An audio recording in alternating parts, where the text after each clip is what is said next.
We're glad to see everyone this morning. Happy New Year. Thank you, thank you. Yes, I hope you all had good holidays and had nice family times, etc., and friends and so forth, and we're all back together, so we're happy to see everyone today. Mary McGee was going to be introducing our speaker today, but as everyone knows, Mary is not doing well at this time. She is under cancer treatment. I will share something with you. I visited with her, and right now she's not taking phone calls and she's not taking visits. It's a pretty tough time right now.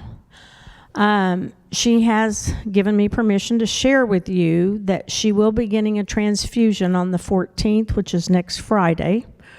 Her numbers are low, which, as we all know through friends, etc., and maybe even personally some of you, that with cancer treatment, sometimes you're anemic and your numbers go low.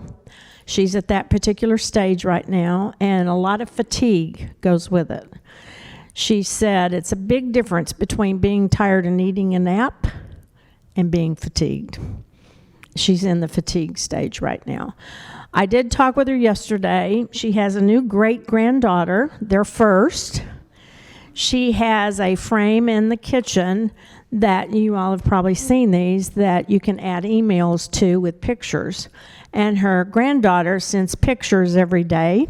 So we're really, really happy to see that she gets that joy and so forth. We all love Mary. She's a dear. She's gained a few pounds. She said I could share that. She told me a great little, Jim's back here, so he's going to laugh when I tell this probably, but she told me she had a great new drink that she just made the other night, and it was some sort of special, sorry for the tears, some sort of special hot chocolate, and she added peppermint schnapps to it. And she said it was delicious. So she's gained a little bit of weight. I have to tell you that Mary probably has the best attitude. I bet Jim would agree with that. She's just got a great, great attitude going.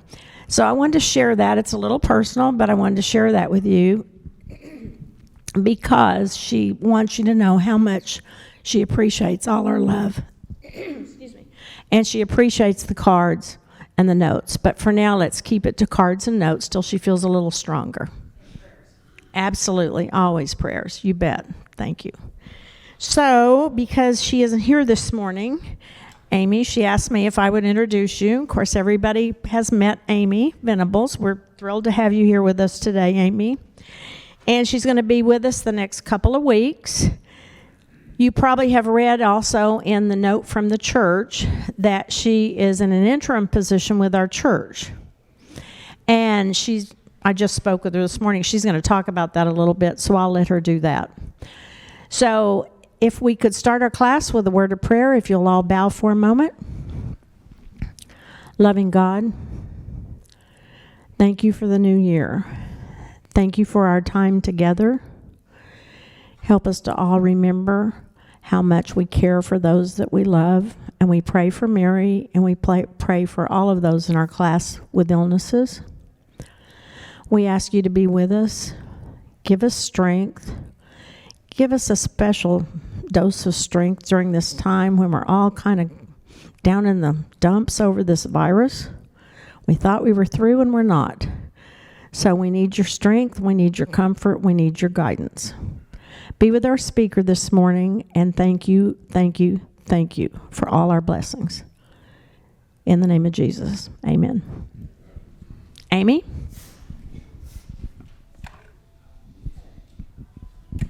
Can you hear me? Yes.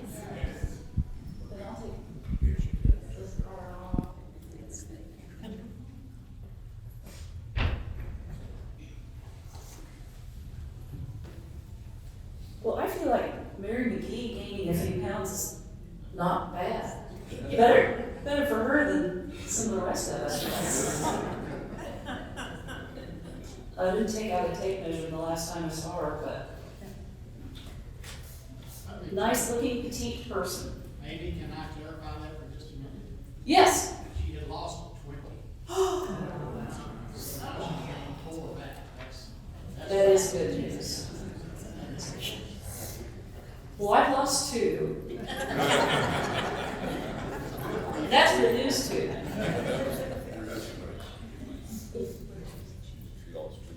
I lost 2 pounds. Tell everybody. Well, yeah, I guess I'm going to be working here for a while. Yay! Such a nice place to work. And it's convenient to my home. I don't live too far from here. I actually live a couple of blocks from where Courtney lived, evidently. So David's just fishing in the same neighborhood over and over, I guess. But I've agreed to a 90-day contract, so I guess on April Fool's Day, I disappear, or somewhere around there. And my official title is volunteer coordinator. So I'll be in charge of Andrew, who's in charge of you with your donuts, and other duties as assigned. And many of you have been in those jobs where you have other duties as assigned.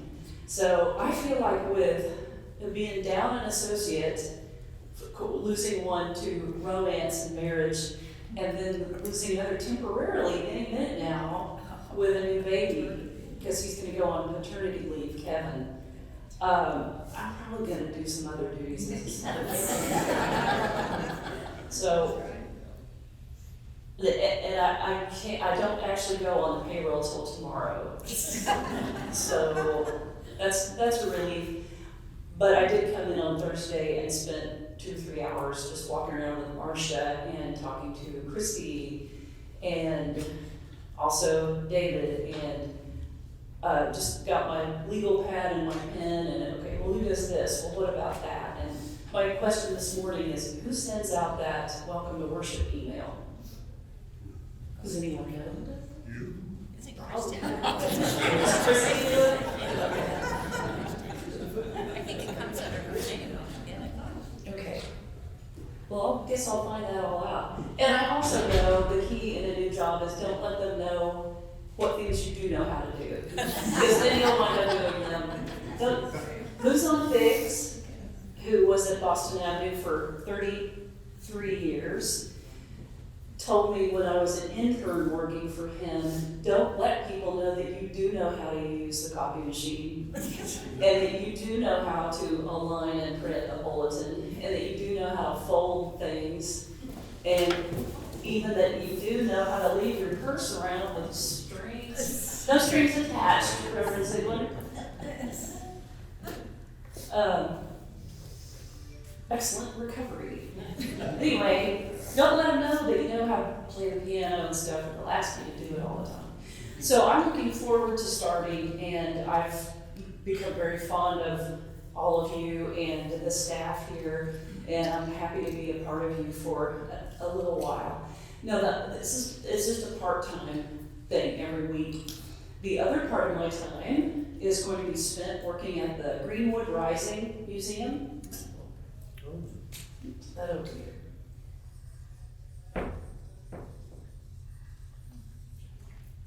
Mm-hmm.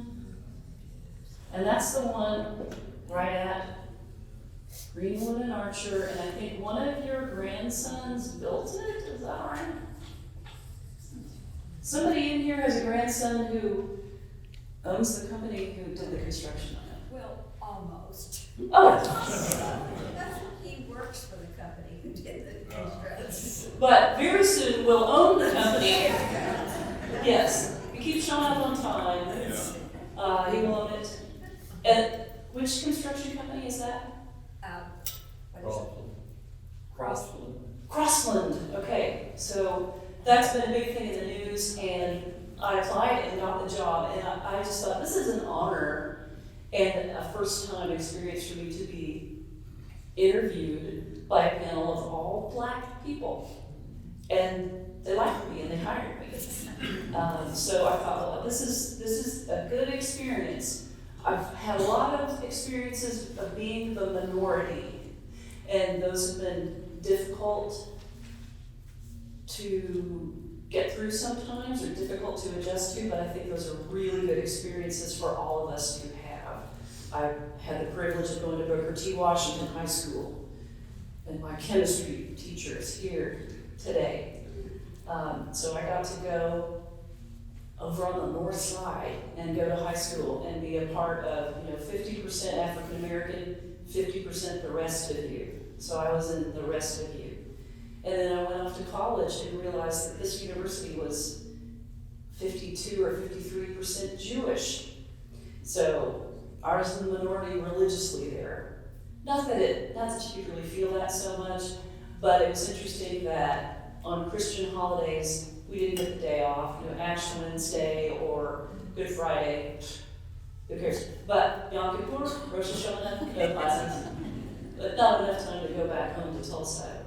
And then, then I went to France for a year. Again, I had the same skin tone as everybody over there, but I had this slight accent.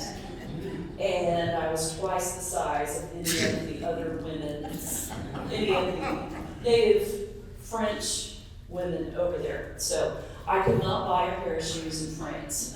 They did not, maybe things have changed in 30 years, but they did not make 10s. Because there were no women who, we got another 10 in the back. There were no women who had feet that big. And people are bigger, so they really have this. So, all this leads nicely into practicing civility in uncivil times. I don't remember if it was in the newsletter as being civil in uncivil times, but maybe practicing is better because we must practice and see how good we get at this stuff. The deepest connections we have found happen in the trenches. That's a quote from the Reverend Dr. Alexia Salvatierra of an organization called Mateo 25.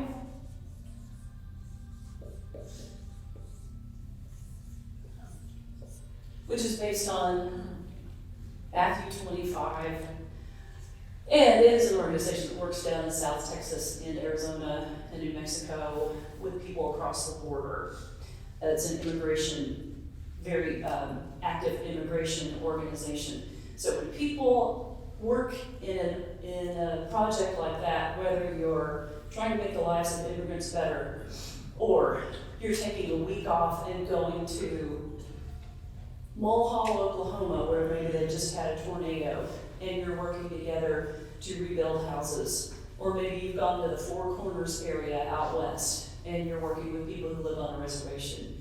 When you're in the trenches with people, that's where transformation happens. And I bet a lot of you have done that, whether it's just that weekly date that you have with Iron Gate, or if it has been a time when you got on a plane with a bunch of other missioners and went to Ecuador and dug a latrine for a town or something like that.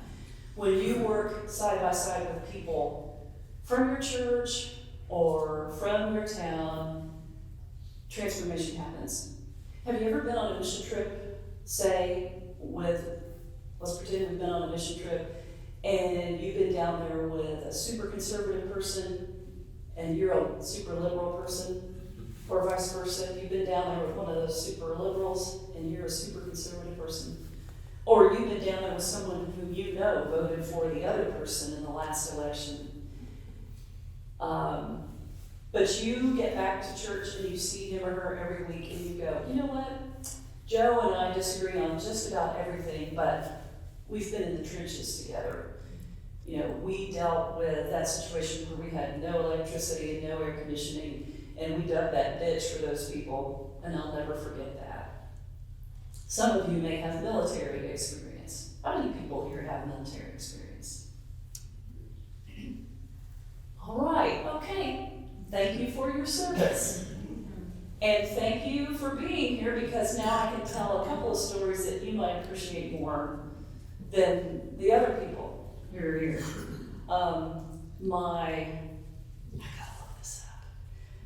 I do remember it was my father. I just don't remember. Who was that guy who kept bothering me? No. My father was in World War II. Now this is the point where you're supposed to say, how is that possible? Because you're so young. Yeah. So babies don't always get born on a schedule, as you may know.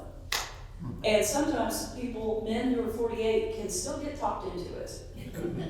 That's evidently my mother's experience. My mother was quite a bit younger than my dad, and fortunately, he was willing to say, okay, we'll have another one when he was about my age. I think about that and go, oh my gosh.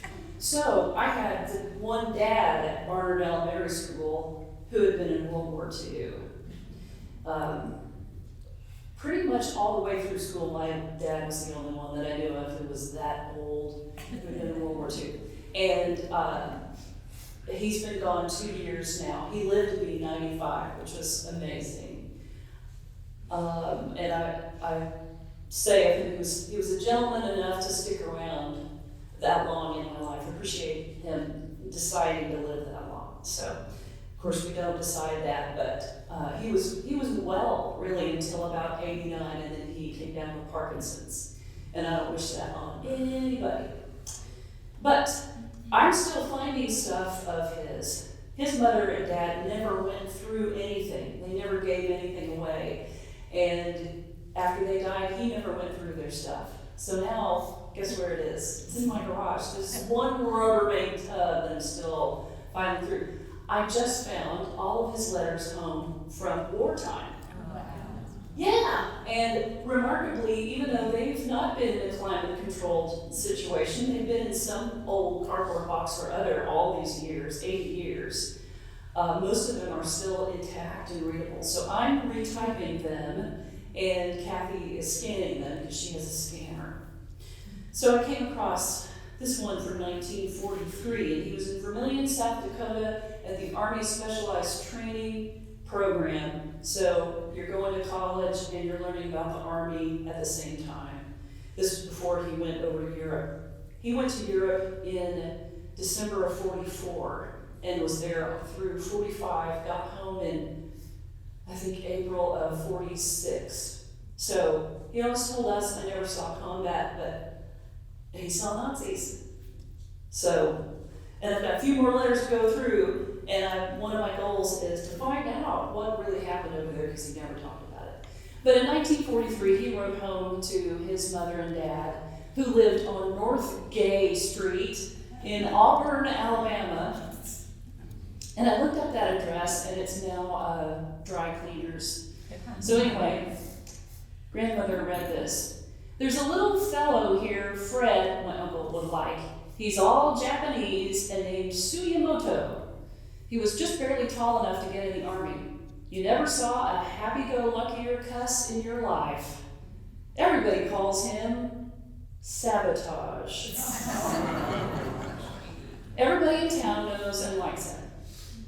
So I had heard about that. That's one thing I'd heard of before. So here's this young man who's Japanese-American named Suyamoto, who, unlike what Ken Burns says in his World War II documentary, that the Japanese-American men were not allowed into the Army until a later time, Mr. Suyamoto got in there, but I don't know how, because he was already in there in 43 going through this same training program that my dad was. And in another letter, we hear of a Chinese-American who has another nickname like that. But thank goodness that Suyamoto was a happy-go-lucky guy.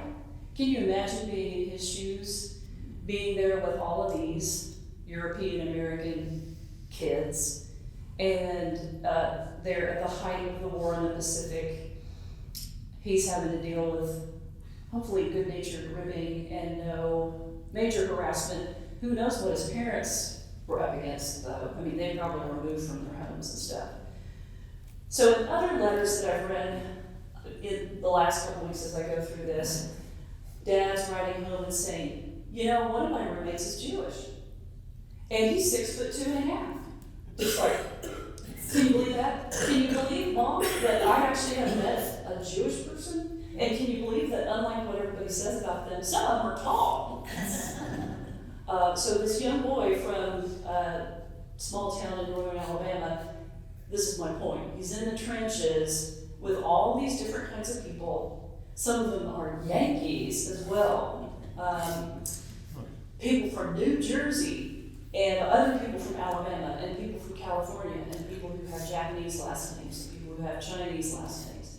So I've heard other military people say, when you're down in the trenches with people, I don't care. The bird colonel across the street from me says, I don't care if I'm next to a gay person or an Indian person or a black person or whatever ethnicity that's different from you. All I care is, can I depend on that guy or that gal? Can I depend on him or her? So when we open ourselves up and we put ourselves in places where we're interacting with people who are different from us, that's good for us. Of course, doing sit-ups is also good for us. Avoiding dessert is also good for us. It's hard. It's hard to get out of your comfort zone and so on. So, the deepest connections we have are often brought about in the trenches. I'm not going to say that quote. I'm working off a PowerPoint, and next week I'll bring my thumb drive and have some pictures flash for you. But I have a picture that's really cool, and you can't see it, but it's 3 different representations of Jesus. I think as people of faith, it's also important for us to remember that picture of Jesus that we grew up with in our Sunday school class perhaps was not the most racially accurate picture of Jesus. I have the picture, it's a similar print that my grandmother Venable had up over her piano, and it's like buff Jesus. In my opinion, he's a very handsome, like really dark, slightly wavy hair, square jaw. You can just imagine his voice is kind of like this, and he's looking up into the sky. And so that was my image of Jesus. Maybe you had that head of Christ that you think of when you think of Jesus. But next to it, I have a picture of a Jesus that was painted on the wall at a little cinder block church over by Booker T that has dark brown skinned Jesus with sort of Farrah Fawcett colored hair, blonde hair, and a white robe. And then I also have a picture of a tapestry that I picked up at a conference one time of the Lenten Jesus on this batik print, and he has a very dark brown skin, straight, long black hair, crown of thorns. So it's important for us to realize that other people in the world see Jesus differently, and we ought to see Jesus differently. When we see different representations of Jesus, we start realizing, oh yeah, we can think of Jesus differently, and if we can, maybe we can think of our fellow person a little bit differently. Okay, here's the tactile part.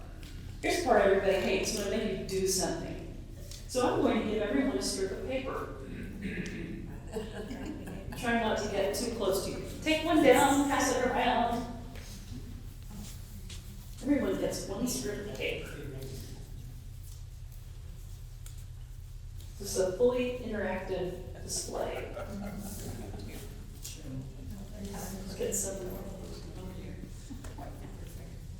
I'll take your excess.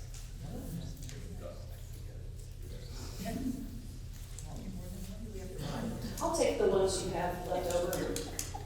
That big wad in your left hand. Yeah. Okay. I'll take your balance. I went and got my haircut last week, and as I was checking out, the person said, "Oh, you have a balance." And I said, "Oh my goodness, I'm sorry, how long have I had a balance?"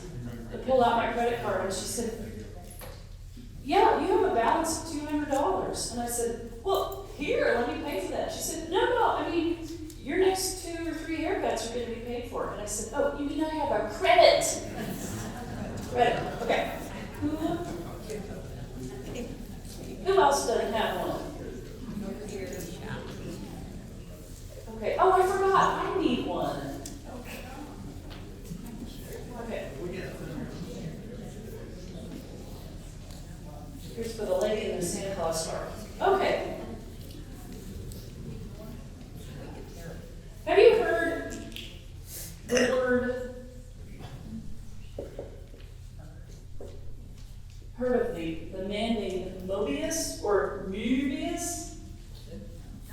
You ever heard of a Mobius Strip?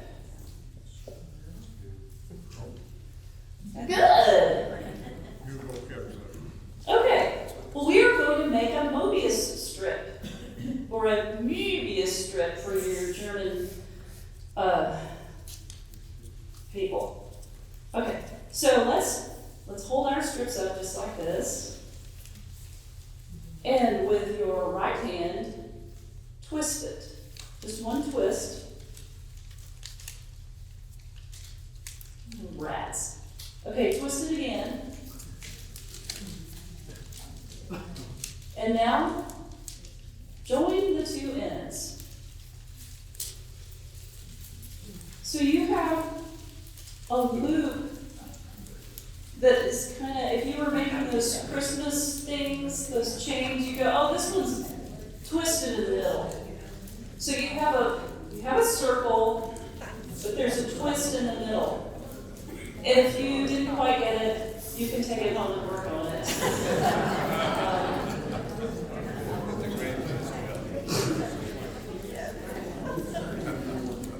Okay, it should look like a big O with just a twist in it, but the important thing is the two ends connected, so you have an infinity thing going.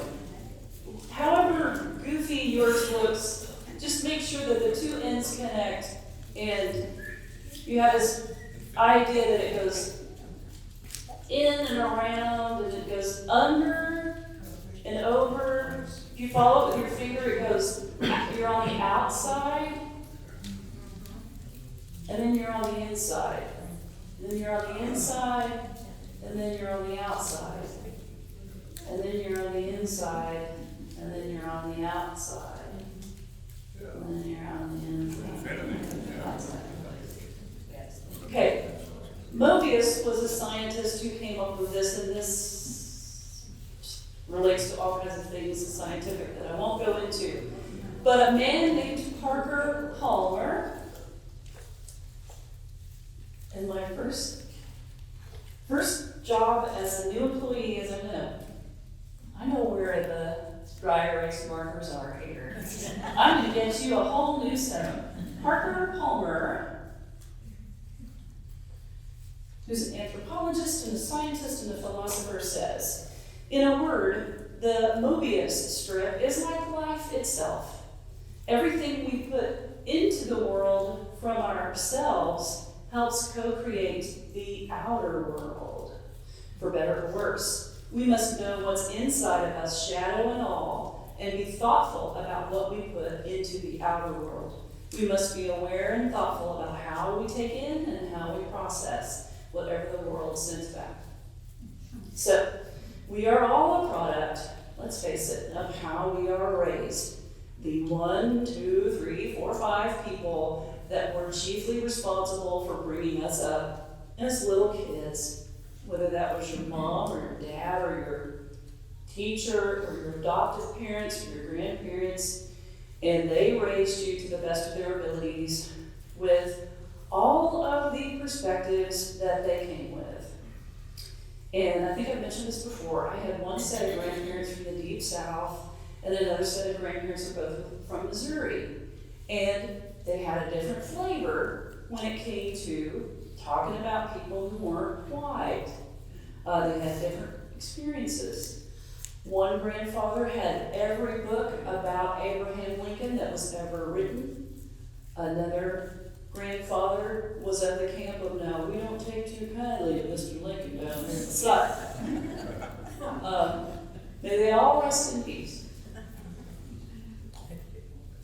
So, you may be a product of one of those households. You may be a product of both of those households. Or maybe you had a neat experience of being raised by someone who's not from this country.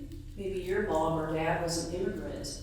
So you had one parent who spoke one language and one parent who spoke another. My best friend from college now lives in Paris. We went over there together that same year, and she almost immediately fell in love with a very handsome guy named Jean-Philippe. And they got married, and they're still married. And I'm so jealous of their kids because they speak perfect English and perfect French. And so they've got the influences of a kid who grew up in suburban Chicago and a kid who grew up in the heart of Paris, France. So we are a product of everything we've taken in. We don't have any control over that. What we do have control over is what we put back out into the world. So what comes into us affects us, and then what comes out of us goes out to the whole world. So be aware and thoughtful about how we take in and how we process whatever the world sends back. And we also must know what's inside of us, shadow and all, and be thoughtful about what we put into the outer world. So, Mrs. Maxwell asked me at the beginning of this time, now I hear you have been doing a consulting business with diversity, equity, and inclusion. And I said, that makes it sound a whole lot more interesting than it actually has been. I've gotten nowhere with that. I don't know. There's no way to frame that. I've had zero success just hanging out a sheeple going, hi, I'll come talk to you about diversity and how to get along with different kinds of people. Part of my problem is, you may not notice this, but I'm white. I finally found out I'm white. And Ancestry.com says, yep, you're pretty white.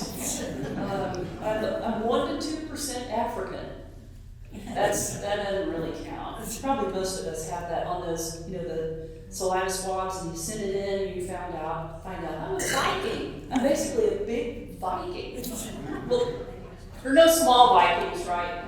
I'm an average-sized Viking with a little bit of Iberian Peninsula and just a tiny bit of Benin and Togo. I do wonder, how did that get in there? Anyway, I'm not a person of color. I'm a woman. That's obvious. If it's not, it's your problem, I guess. So being a woman puts me in a slight majority. In a slight minority. Well, actually, a slight majority if 52% of the people are women. But anyway, as far as oppressed minority groups go and stuff, well, I've had it pretty good. But being a woman is one little sliver of the whole diversity puzzle. So people, big corporations that are hiring folks to be their diversity officer and stuff like that, they really want someone who has been in a minority ethnic group. And that makes sense. That I have no hard feelings about that.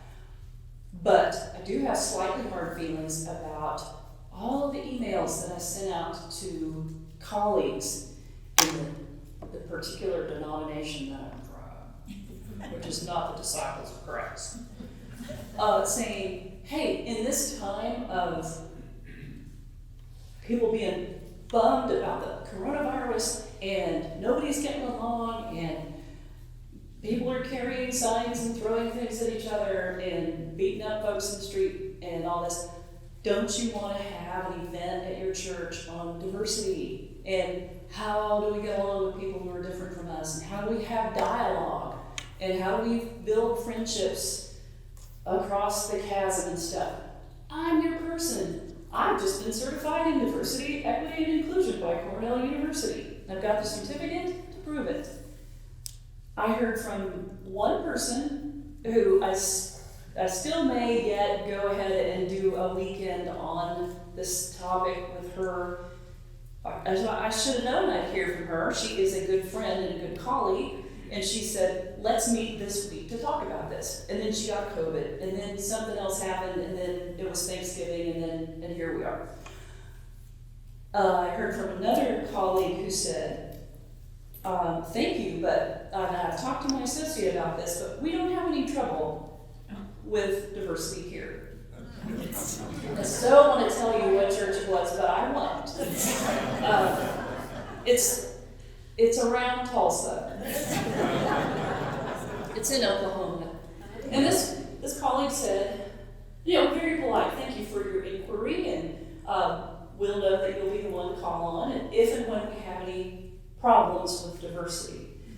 So I don't know really what problems with diversity would be, like if there's some sort of racial fight in a Sunday school class or something. But this person said, we have some African American youth here, and we have some Asian American youth, and we have one family, got the impression it was kind of a senior citizen couple who has a gay son, and they are very supportive of him, and they march in parades and the whole bit. And we have another senior citizen family who is accepting of their gay child.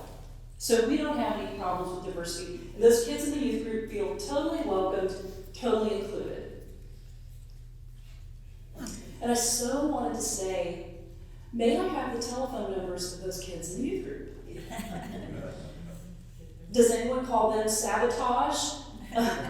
Does anyone call them, I don't know, frito bandito, or what racial caricature you may think of? I can't think of anyone but Frito Bandito right now. And I think Frito Bandito was a cat, so I guess it's okay that I brought that up. I'm actually a person. Do those kids really feel totally included? Do they feel like my culture is appreciated, or my family is included, or the differences that I have to deal with, the bullying that I have to deal with? Maybe do they ever talk about that? So I didn't get very far with that. I did say, thank you for your response. I've gotten very few responses, so I appreciate the fact that you wrote me back at all. And then I also said, if you think maybe you need help with that one family who's just at the acceptance stage with their child who has come out, don't forget that I have lots of resources on how to process having an LGBT child as a Christian person. What does the Bible say about it? What do you say about it? What do you feel about it? Plus, they want to talk to somebody, they can give me a call. So we want folks like that to feel fully included. So I got nowhere just working with the people that I knew. And my close friends said, use your contacts, use your close contacts, and to hire yourself out as a consultant. And those people are going to want to give you a chance. But there's a reason I told you that whole story. We must know what's inside of us, shadow and all, and be thoughtful about what we put in the outer world. So Parker Palmer said, the Mobius Strip. We must know what's inside of us, shadow and all. And that's the hard part. That, you know what, that is hard to do. It's really hard when 60 people are looking at you, but the hard part of talking about diversity and racial stuff and even LGBT stuff is you have to deal with your own stuff. You have to face up to your own fear of the other, or misunderstanding of the other, or just admit that, hey, I grew up in, let's say, Emporia, Kansas. I just pulled that out of the air. I don't know, maybe Emporia has the most Asian Americans of anybody in the whole nation or something, but we didn't have much diversity in my pretend hometown. Or maybe it's the process of you saying, I don't know what to say to people who are black and I'm white. I don't know if do I say I'm colorblind? Is that what folks want to hear? Or do I say, I see that you're different race from me, and I think it's great. What do you say? Well, I have those questions too. And I still kind of hop back and forth between, do I say African American or black? Black with a capital B is an appropriate term.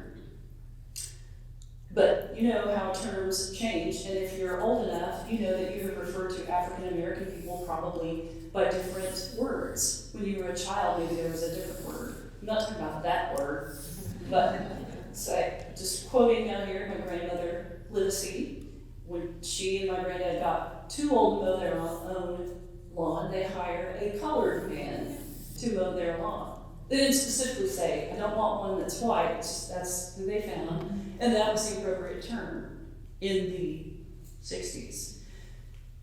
But we don't use that word now. Now you can talk about people who are black, but then you also have African American. So you don't know until you ask. So that's why it's good to get to know some people who are one of these words. Do you interact with anybody who's a different ethnic group than you? I think the amount of volunteering that this church does, frankly, is amazing. And as the coordinator of volunteers, I'm probably going to be, asking you all to come do stuff. But first step, I'm going to be asking you, what are you already doing? I know there's a lot of volunteering that happens with the regulation of the donuts. And she was great today. Remind me of your first name. Meredith. Meredith. Oh, your last name? Howard. Meredith Howard. Okay, I had a next door neighbor named Meredith Howard growing up. So you're the other Meredith Howard, and she will not give away a donut if it's not time to give away a donut. I want her on my team because she was good at managing this rush of people. Some were very short, this big plastic plate out there, and one lady said, "Is this all you have?" And she said, "It's not all I have, it's more in the kitchen." But these very short people don't need to have 6 donuts. So when I went in the kitchen, I was kind of curious to find out where stuff was. So I was looking around, there were these huge platters of more donuts. So she knows how to regulate the donuts. So I know you do donuts, I know you do communion, I know you take up the offering, I know somebody prays every week, some non-clergy person gets up there and prays every week. I know all about the choir, I don't have to mess with any of that, I don't have to recruit those people. And I know people greet, but I bet there's a ton of other stuff that you do. And I bet there's a ton of other stuff that you do outside these walls. That's the part that impresses me most about all of you. I keep stumbling over little pieces of information that tell me how amazing Harvard Avenue Christian Church is. We lost a prominent, well-loved Episcopal priest this week, whose family wrote a beautiful obituary with this young, handsome picture of him in his prime. And guess who got mentioned in the obituary? Keenan Barnard. With his friend Keenan Barnard, the father. I remember your name, his name just went right out. Jack Powers. Okay. Jack Powers. And one other person that got mentioned. Gene Buzzard, his wife is right there. And Gene Buzzard. Well, I'm his wife. So you were in on it. You had to hear about it all the time. Started Iron Gate Ministries. So that made the headlines, and I bet there are other things that are happening that makes the headlines. And I bet volunteering once a month, once a week, once in your life at Iron Gate introduces you to some of these, and some of those Suyamoto sabotage people, and some Indian people, and some old people, and some young people, and some Hispanic people, and not only Mexican Hispanic, but Ecuadorian, and then Puerto Rican, and Guatemalan, and Brazilian, and all that. Of course, I guess Brazilian people aren't Hispanic because they speak Portuguese. See? I need to figure this stuff out. I don't know. So when you get out of your house and you go somewhere, you're liable to interact with someone who's different. And the more you do that on purpose, the better. It will make you feel good. It will make you feel strong. It will make you feel young. It will take years off your face. It will make your hair grow back a little bit. And I have always heard that. If you want to feel young, make sure you're interacting with younger people. Sometimes that makes me feel old and tired. But get out among people who are different from you. Be aware and thoughtful of what's inside of you, shadow and all. If you are a single woman and you're sitting in your car and a black man walks towards you, do you suddenly think lock the doors? Don't answer that question right now. Be aware of, "Oh, I have that impulse." Be aware of, this person who's different from me doesn't make me afraid, but this person does? And why is that? And neither one of them is a threat, but it's because of my hardwired, whatever, my parents, my past experiences, whatever it is that makes me who I am. Facing up to that stuff is hard, and I think that's probably why a bunch of people didn't call me. Because this is not as much fun as saying, let's learn about how to do Zoom or something. It's fun and new. This is something where you sit down and you have to think about your own hesitancies and your own prejudices. Two guys named Jim Hancock and Henderson. I don't know if you even want to remember these names, but Jim Hancock,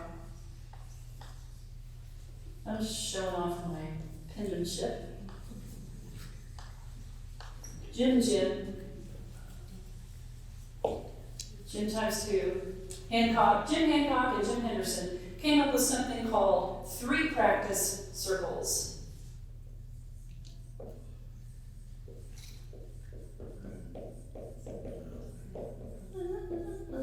CIRCLES. Okay.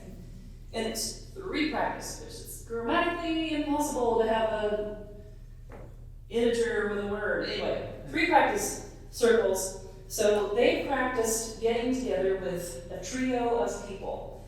And they started with kind of a classic trio. I don't mean Peter, Paul, and Mary. I mean the 3 people you would start out a joke with, okay? A Jew, a Catholic, and a Protestant. Or a Jew, a Muslim, and a Christian. 3 people of 3 different religions. And they decided to take on practice number 1, which was, we are going to deliberately try our best to be interested in one another. How often do you start out your day and say, even if I don't feel like it, I'm going to try to be interested in the people I interact with. Even though I don't feel like it, I'm going to be trying to be interested in the person across the breakfast table from me. Even if I don't feel like it, I'm going to try to be interested in my grown son who's driving me nuts. Okay. Even if I don't feel like it, I'm going to try to be interested in my conversation partner. Practice number 2. Despite the fact that I'm from a different planet as these 2 conversation partners, I'm going to stay in the room with both of them. No matter what they say, I'm going to stay in the room, I'm going to stay in the circle, I'm not going to get up and walk out. And I'm going to stay engaged in the conversation until the timer says beep. Okay, practice number 3. Each of them knowing a great deal about the history of harmful encounters between these traditions, nevertheless, chose not to compare their best with each other's worst. That's probably the best. If you're going to remember anything from today, remember this piece of advice. Don't compare your best with each other's worst. So, our worst racist tendencies are when we compare our best with their worst. So looking out over this crowd, I see mostly European American type complexions. So us white folks, we need to look at, I'm trying to think, let's see, which ethnic group should we pick on today? How about if I do this? We are the purple people today. Let's imagine that we're all purple. And we see somebody who's blue on the news, who robs a Quick Trip and then shoots a police officer. And then when you go, that's the way with those blue people, they're all bad. They all they want to do is rob Quick Trips and shoot police officers. And we purple people don't ever do that. We're good. You know, we live at 33rd and Toledo Place. We're nice. We only go to Quick Trip when we need a Dr. Pepper, and we certainly don't shoot anybody. So you know there are some purple people just like us who do really horrible things. A purple person blew up the Murrah building in Oklahoma City. So don't compare the best white people with the worst actions of another racial group. Because there's good behavior and there's bad behavior in every group. In 49-year-old brown-haired ladies who are holding on to every brown hair as hard as she can. There are 49-year-old brown-haired ladies who do horrible stuff, and then there are others who do wonderful stuff. And there are World War II veterans who caused terrible problems, and then there are others, like my dad, who never did anything wrong. Right? And there are people from the South who've been just despicable, and there are people from the South who've been fantastic. And there are people from Canada who are awful, especially if you're a whale. They'll harpoon you and eat every part of you. And then there are people from Canada who are just terrific, and they make maple syrup, and they have great parties. So I'm kind of being silly about this, but don't compare. We mustn't compare our best to their worst. How about we compare our worst to their worst, and our best to their best? And how about also get rid of the our and their, and just more and more realize, gosh, we're all in the same boat. We're all peel the skin back. We all look the same. I've been really having a military deep dive as I've been pretty much unemployed. I discovered there's a lot of good TV on. I switched from Cox to AT&T, and now I get Turner Classic Movies and MeTV. So on MeTV, I get to see all the sitcoms that I grew up watching. And now, I get it. I get the jokes, and I get the subtle nuances, like MASH.